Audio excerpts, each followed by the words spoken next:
అనగా అనగా ఒక ఊరిలో లాంటి కథ కాదు. అనగా అనగా ఒక రాజుగారి కథ కాదు. ఈ కథలో ఏడు చేపలు లేవు ఎండటానికి.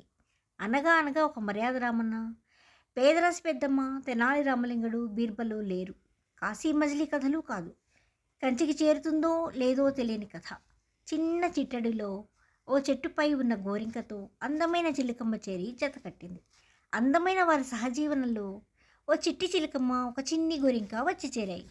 ఎన్నో గాలివానలు, పెను తుఫాన్లు చూస్తూ, కాలానికి నిలబడుతూ, చిన్ని చిన్ని సంతోషాలతో హాయిగా అప్పుడప్పుడు చల్లని పిల్లగాలు, చక్కని ఫలాలు, లేలేత మావి చిగుళ్ళు, అందాల ఆశల పలవరింతలు, కలల పలకరింపులుగా సాగుతుంటే, చిట్టి చిలకమ్మ తను సమర్థంగా వ్యక్తిత్వంతో నిలబడుతూ, ఎదుగుతూ, చిలకా గోరింకల ఆనందాన్ని, సంతోషాన్ని, కష్టాలని కన్నీళ్ళని పంచుకుంటూ ఆ చిలకా గోరింకల సాన్నిధ్యంలో దృఢమైన చిత్తంతో ఎదుగుతుంది.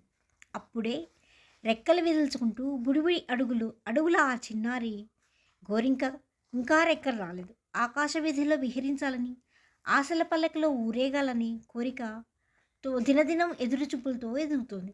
ఇంతలో ఆ చిన్ని సంతోషాల తోటలోకి ఒక పిచ్చుక వచ్చి చేరింది. ఆ చిట్టి చిలకమ్మ నేస్తానికి. చిలకా గోరింకలకు ఇష్టమున్నా లేకున్నా చిట్టి చిలకమ్మ ఆనందం కోసం అంతా పక్షిజాతే కదా అని మిన్నకున్నాయి.